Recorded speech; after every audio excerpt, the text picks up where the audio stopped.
So this is Alex Krull from Atrocity, and you're listening to the Brutally Delicious podcast. 1, 2, 3, 4. The Brutally Delicious podcast. The Brutally Delicious podcast. The Brutally Delicious podcast. The Brutally Delicious podcast. Hey, how are you, my friend?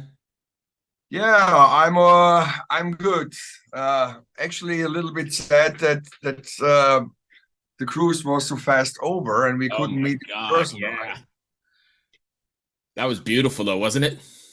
It was wonderful. Yeah, I mean, we had like some painful years, so that was like the reward for waiting. Oh my goodness. I think you're right. I think it was extra special because that was like my 8th time going, but it was still extra special because of that break we had.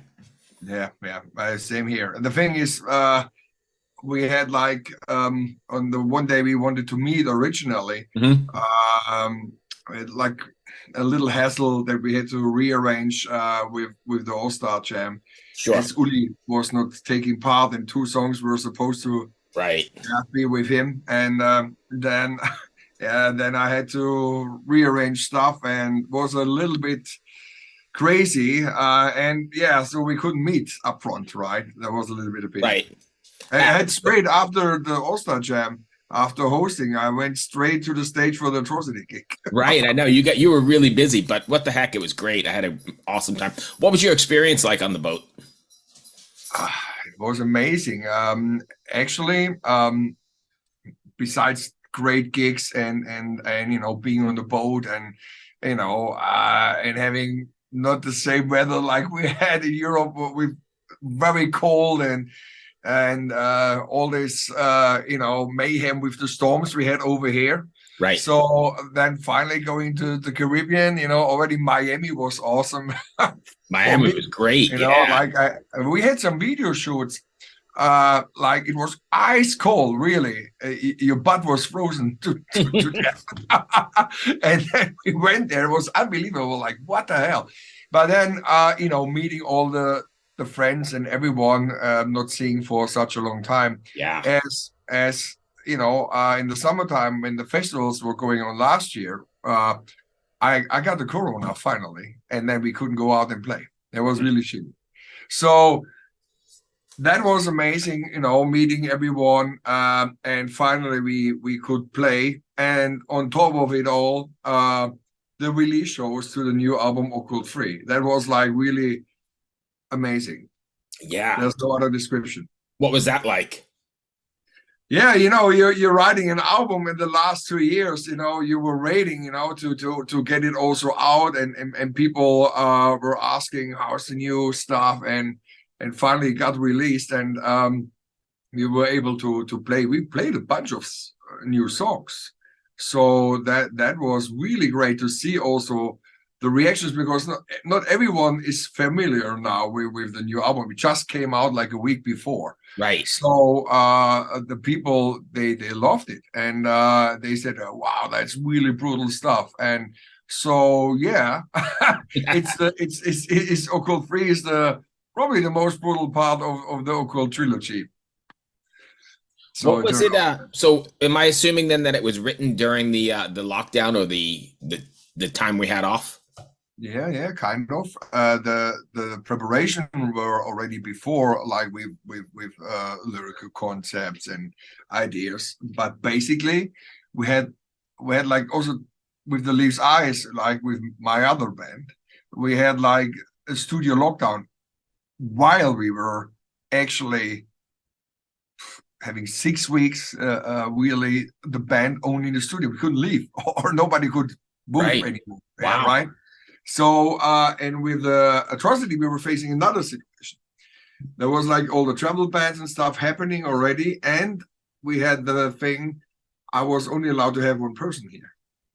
Oh, so, yeah. It was like Mickey and me writing all the songs. As Toso, we knew that he will, retire from the band, so to say, for personal and private stuff. Right. So we still like in contact almost every day. So like best friends. It was like nothing to do with the band or something like that. So basically for Mickey was like his musical introduction, like writing all the riffs and stuff. Like one riff is still from Torso, but the other stuff like we did all together, and it was like explosion, volcano, right? Right. So it All the came out ideas. like boom, yeah, like you said, we couldn't play, so we could finally be in the studio, and or at least we could be in the studio and recording our music. And that is the great gift in the way, or advantage, that the Master Sound studio, like my studio is here, so we can have professional recordings and everything like that. So in a way, it was sort of beneficial for you in the overall scheme of things, right? Because you were able to really take your time and write that record. Yeah, if you see it that way, maybe that was something, but which was like having all the focus on the music, so to say. Right. But on the other side, of course, usually you go out and play, and on tour you already grab the live energy from people. Actually, we toured 2019 with both bands, with Atrocity and then Leaves Eyes.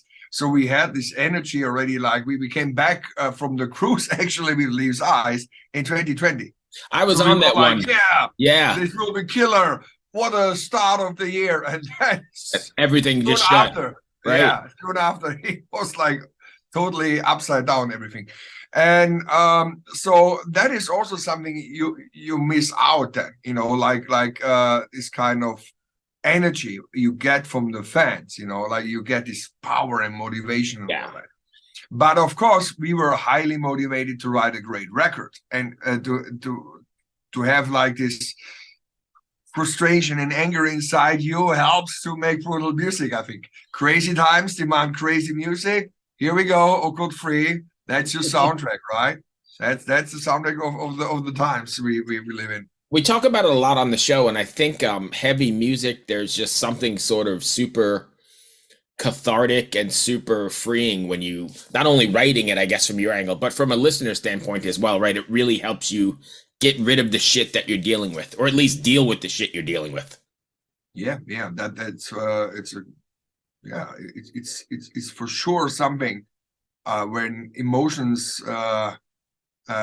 have to get out by, as an artist wants to express himself, like even a painter or other, even ballet dancer or whatever, a musician, like a metal musician, wants really to grab everything from inside and, put it out there as like the musical manifesto, of your soul, so to say. And with all the topics in the background, the concept of the Okkult III is the perfect, foundation to write, this brutal death metal songs. Absolutely. Yeah, and I think, if you look back at the times in the 60s, there was that sort of music that was reminiscent of what was going on in the 60s, and you had the 70s, and I think you're seeing that now here in 2023, because a lot of people, are reflecting on what we've been through, and it's sort of like a time capsule almost. If you listen to a song like Fire Ignites, that is basically now also with the war going on, basically a mirror of the society of today. I'm not kidding here. When I was writing the song, it's like a dark prophecy. We didn't know the war will start or something like that. Mm-hmm. But it was already, you felt in the Corona times, it will be not the same like it was before. That was quite clear, I think. So the world has changed. And then on top of it all, we all went from one crisis to the other. And we have even 2 guys in Kiev from our crew. So they are Ukrainian, and they were stuck from the start in the war zone. Are they safe right now? Well, there's nothing safe at the moment. I guess, yeah. As an example, when last time we were getting contact, they had our front of house had only 4 hours with energy.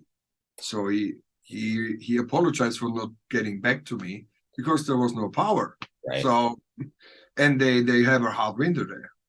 That is no joke. That is it's inhuman conditions. It's a nightmare. If you see it also history-wise in Europe, there was always war, but now we thought this shit is over here. Right. And now in the heart of Europe, we have that war going on, a senseless war. And every war is shit and senseless, but this one is even more worse, as you know, these countries, they have relatives, friends, they're very connected, you know, with each other. It's absolutely a shame. And the thing is, when it started, I was like also like, okay, this kind of I would say, like in metal, we have always like these dark prophecies, right? And, Sure. and you look back in the 80s, was also a reflection of the Cold War and stuff. Many times you were thinking, oh, the mankind is on a cliff, right? So that after fall of the wall and the Iron Curtain went down, and that little bit disappeared, that kind of feel, and everybody thought like, oh yeah, we will get along, there's globalization, everything will be fine. And writing a song like Fiery Ignites and other stuff with this dark topic of war and the danger of a world collapse and really impact for human beings, that it could be erased complete from the planet.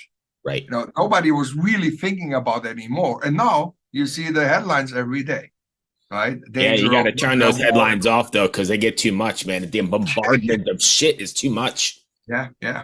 And the thing is, with the music, I think artists always, you don't have to be like a political band or something like that.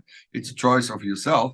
But you can reflect, you know, things like that. Or it is like also helping for people to get over it, you know. Yes. They have that kind of music, you know, where they can dive into like the metal world, so to say.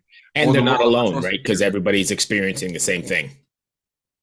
Yes. And the amazing thing is, like when we were talking about the boat, like 71 nations were on board. Yeah. Right.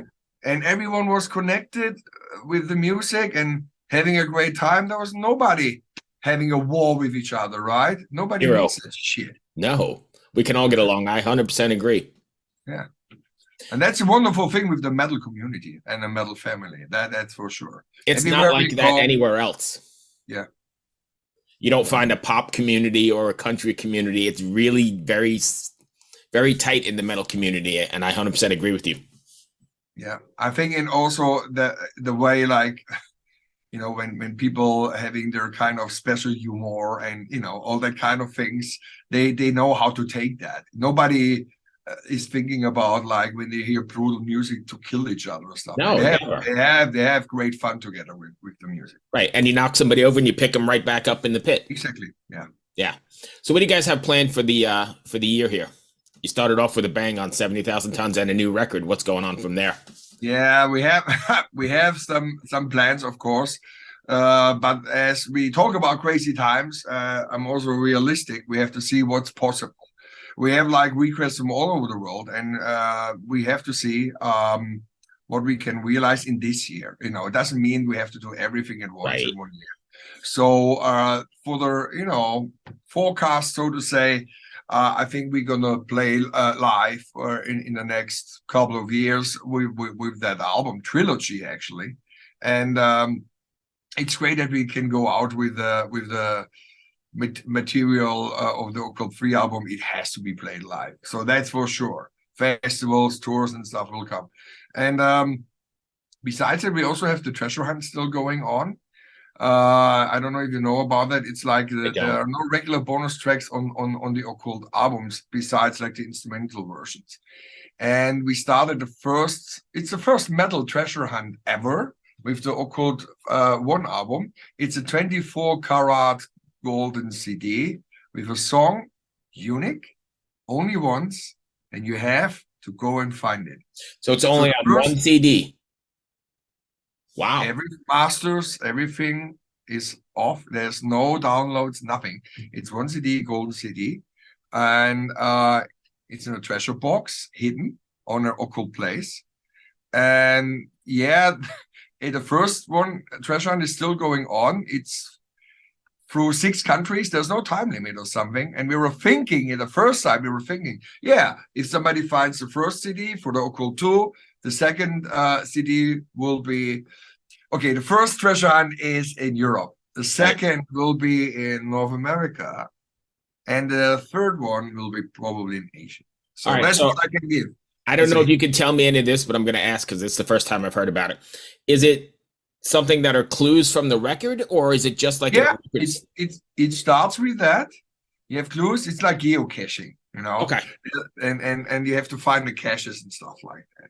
And there's also a Facebook group, and it was very active. But then suddenly I heard that, you know, at first I thought like, yeah, that was the intention. People work together, even from different countries. And then I heard from somebody that somebody played a fall game or something. I have to find out about it. I wasn't sure if it's really true, because we thought like it's like something people can interact and, hey, what did you find out? What's the next riddle? Or we can solve it together, stuff like that. It was like that in the start. And then I heard that then people wanted to be the only one finding and doing their own stuff. I hope because we cannot make an influence on that. It's something with an own dynamic, so to say. And yeah, so the first one, we have to check if somebody found it already, then it's over, then we start the second one. And I was thinking, even if the first one is not ended yet, if we should start the second, because it takes now quite a while, you know. And that was also the plan, a little bit like Indiana Jones, not so easy. Not like, oh, where can I download it? Or what's the riddle? Or what is the solution? Or where can I go and find it? It had to be a little bit more, you know, that like the worth of music is also, it's a little bit a symbol also for nowadays. So, you know, true fans are the only ones who are going to find it. Sorry? Only true fans will find it. Only true fans will find it. That's a great idea. I've never heard of that. And that's pretty interesting. Yeah, you can check out on the Atrocity webpage, on the official one. There's a link, treasure hunt. If you're interested, you can go in, and there's like also everything explained how you can start the whole thing. And yeah, we're gonna continue. Maybe the second treasure hunt, I was thinking, maybe make it a little bit more easy. Who knows? It's fun though, and we have a lot of European listeners. In fact, we have more European listeners than I think Americans. So anybody listening, follow those directions and go to atrocity.e and you find everything about a treasure hunt. And there's also a video on YouTube, a trailer for that. We recorded back then, explains it everything as well. So it's still going, and I think whoever finds that song on the golden CD, that's a real treasure. That's great. Beautiful. That runs me to the end of my questions. All I have to tell you is I definitely saw you guys on the boat and I was blown away. I love the new record. I'm glad we finally got to make this happen. Thank you. Yeah, I'm really glad to hear that. And I'm very happy that we could play the boat and that there was no whatever last second problem or cancellation. It went all great. And thank you so much for the interview. Oh, that no we worries. could do it now, and we can't wait to come back also to North America. That would be great. Thank you, my friend. I appreciate you taking the time. Thank you. And I hope that next time we meet in person, right? Yeah, absolutely. But again, thank you for me. I know you're busy, and I appreciate you taking the time to make it work. So, yeah, thank you. Be well, my friend. Cheers. Bye-bye. Bye.